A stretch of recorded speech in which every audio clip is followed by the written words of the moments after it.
আমার প্রিয় ফেসবুক বন্ধুরা, আমি এর আগের ভিডিওতে বলছিলাম যে কিভাবে শাপলা পুঁটি করতে হয় আপনাদের সাথে শেয়ার করব। তো আমার এই ভিডিওতে আমি শেয়ার করতেছি প্রথম থেকে শেষ পর্যন্ত কিভাবে শাপলা পুঁটি করতে হয়।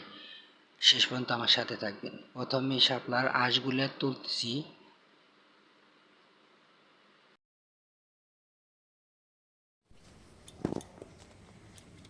কুচি কুচি করে কাটতে হবে।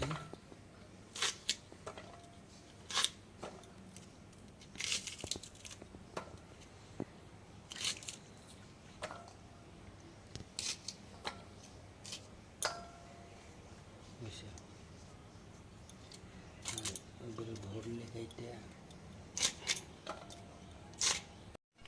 এই যে লবণ দেওয়া হয়েছে, লবণ দিয়ে কষলে ধুইতে হইব। দিলে কি হইব, এটা দেওয়ার কারণটা কি? একটা কষ আছে, কষ ভাবটা চলে যাবে। লঙ্কা লঙ্কা যে ভাবটা, না, এটার একটা কষ আছে শাপলার।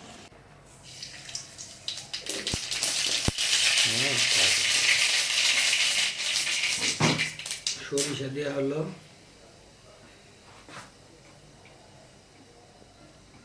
সরিষা দিয়ে শাপলা বটি আমার কাছে খুব মজা লাগে।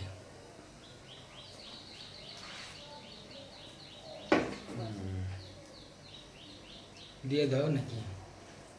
হয় না?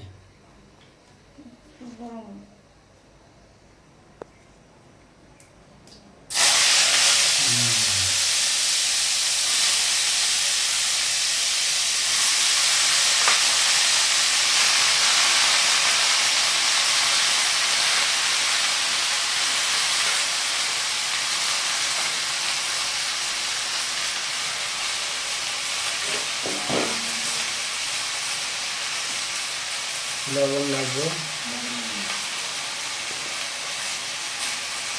পরিমাণ মতো, লবণ,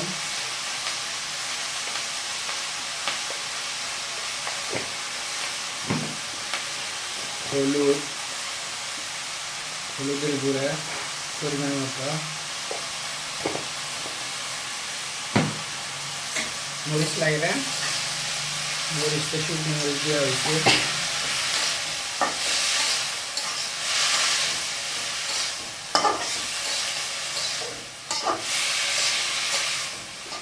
এখন শুধু নাড়াচাড়া আর অপেক্ষা করা।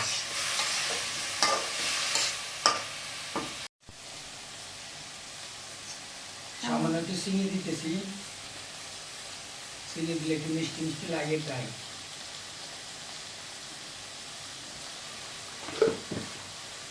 এখন শুধু অপেক্ষা, হয়ে গেছে, শেষ মুহূর্তে নামাবো এবং খাবো।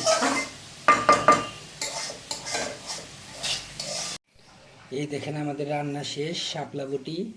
এটা এক এক দেশে হয়তো এক এক রকমের নাম হইতে পারে, তো আমরা আমাদের দেশে বলি শাপলা বটি। তো সুন্দর করে শাপলা দিয়ে সবজিটা রান্না হয়েছে, তারপরে শুকনো মরিচ আছে, এখনই শুধু খাওয়ার পালা। তো অনেক সুন্দর গ্র্যান্ড বেরিয়েছে, মনে হয় খেতেও খুব মজা হবে। তো খাওয়া যাক, আপনাদেরও দাওয়াত রইল, আসবেন কিন্তু, হ্যাঁ। আর আপনারা কে কীভাবে এই শাপলা বটি করেন কমেন্টে অবশ্যই জানাবেন, এবং সবাই ভালো থাকবেন। ধন্যবাদ সবাইকে।